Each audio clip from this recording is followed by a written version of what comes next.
ഏറ്റവും അധികം ആരാധകരുള്ള കായിക താരമാണ് വിരാട് കോഹ്ലി. കോഹ്ലിയുടെ പുതിയ ലുക്ക് കണ്ട് അമ്പരന്നിരിക്കുകയാണ് ആരാധകർ. കണ്ടാൽ ഒരു 50-കാരനെ പോലെ, താടി മീശയുമെല്ലാം നിറച്ച് കണ്ടാൽ തിരിച്ചറിയാത്ത ലുക്ക്. താടിയിലും മീശയിലും നര വീണ കോഹ്ലിയെ മുൻപൊന്നും അങ്ങനെ കണ്ടിട്ടില്ലാത്തതിനാൽ നിമിഷ നേരത്തിൽ തന്നെ ചിത്രം വൈറലായി. ഇതാണിപ്പോൾ സമൂഹ മാധ്യമങ്ങളിലെ ഇപ്പോഴത്തെ ചർച്ചാ വിഷയം. ലണ്ടനിൽ തന്റെ സുഹൃത്തായ ഹാഷ് കിരണിനൊപ്പം കോഹ്ലി നിൽക്കുന്ന ചിത്രങ്ങളാണ് സമൂഹ മാധ്യമങ്ങളിൽ ഉള്ളത്.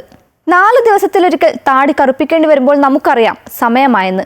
ടെസ്റ്റ് ക്രിക്കറ്റിൽ നിന്ന് അപ്രതീക്ഷിതമായി വിരമിക്കൽ പ്രഖ്യാപിക്കാനുള്ള കാരണത്തെക്കുറിച്ച് ചോദിച്ചപ്പോൾ ഇങ്ങനെയായിരുന്നു തമാശയോടെ കോഹ്ലി മറുപടി നൽകിയത്. നേരത്തെ മുൻ ക്രിക്കറ്റ് താരം യുവരാജ് സിംഗിന്റെ നേതൃത്വത്തിൽ നടത്തുന്ന യുവിൻ ക്യാൻ ക്യാൻസർ ധനശേഖരണ പരിപാടിയിൽ പങ്കെടുക്കുമ്പോഴാണ് നരവീണ താടിയെക്കുറിച്ച് കോഹ്ലി പരസ്യമായി പ്രതികരിച്ചത്. വിരമിക്കൽ തീരുമാനത്തെക്കുറിച്ച് അവതാരകൻ ചോദിച്ചപ്പോഴായിരുന്നു കോഹ്ലിയുടെ പ്രതികരണം. ഇതോടെ കോഹ്ലി രാജ്യാന്തര ക്രിക്കറ്റിൽ നിന്നും പൂർണ്ണമായി വിരമിച്ചേക്കുമെന്ന തരത്തിലുള്ള പ്രചാരണം ആരാധകർക്കിടയിൽ സജീവമായി. ടെസ്റ്റിൽ നിന്നും 2020-ൽ നിന്നും ഇതിനോടകം വിരമിച്ച കോഹ്ലി ഏകദിനത്തിൽ മാത്രമാണ് തുടരുന്നത്. ഇതിനിടെയാണ് താരം ഏകദിനവും ഉടനെ മതിയാക്കിയേക്കുമെന്ന തരത്തിലുള്ള പ്രചാരണം. കോഹ്ലിയുടെ ചിത്രത്തിന് താരെ നിരവധി ആരാധകരാണ് കമന്റുമായി എത്തിയിരിക്കുന്നത്.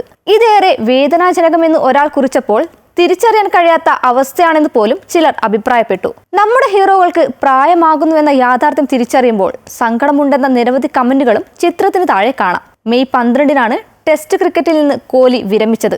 എന്തായാലും കോഹ്ലിയുടെ പുതിയ ലുക്കിൽ ആരാധകർ നിരാശരാണ്.